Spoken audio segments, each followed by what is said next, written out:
International big cat alliance headquarters భారతదేశంలో establish చేయడానికి union cabinet రీసెంట్గా అప్రూవల్ ఇచ్చేస్తుంది. ఇంటర్నేషనల్ బిగ్ క్యాట్ అలయన్స్ అనేది ఇప్పుడు చాలా వార్తల్లో ఉంది.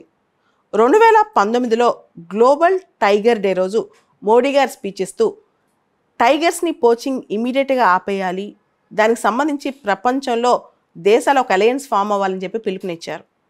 తర్వాత ఏప్రిల్ 9వ తారీఖు 2023 భారతదేశంలో ప్రాజెక్ట్ టైగర్ 50 years సందర్భంగా Modi garu international big cat alliance launch చేస్తున్నట్లు ప్రకటించారు, అనౌన్స్ చేశారనమాట. అయితే ఇంటర్నేషనల్ బిగ్ క్యాట్ అలయన్స్ అనే కాన్సెప్ట్ని ఇండియా ముందుకు తీసుకెళ్తోంది. టైగర్ రేంజ్ కంట్రీస్, రకరకాల బిగ్ క్యాట్స్ ఉన్న కంట్రీస్ ఇవన్నీ కూడా ముందుకు వస్తున్నాయి అన్నమాట. ముఖ్యంగా టైగర్స్, ప్యూమాస్, జాగ్వర్స్ అన్నీ కలిపి.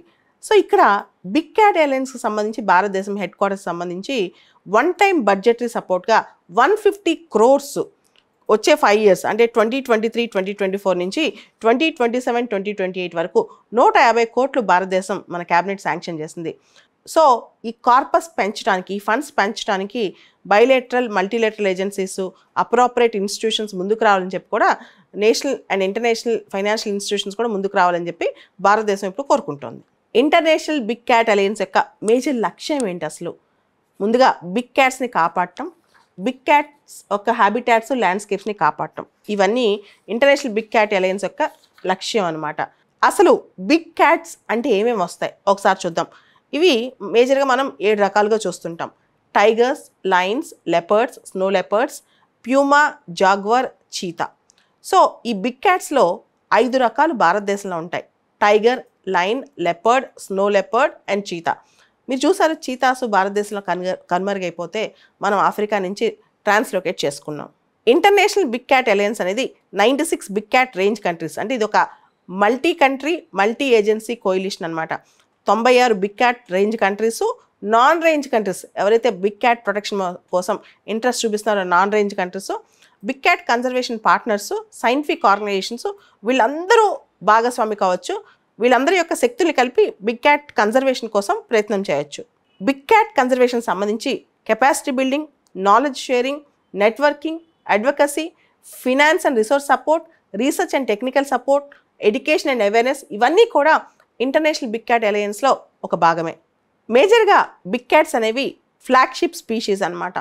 వీటిలో చాలా వరకు క్రిటికల్ ఎండేంజర్డ్ ఈ కేటగిరీస్లోనే ఉన్నాయి.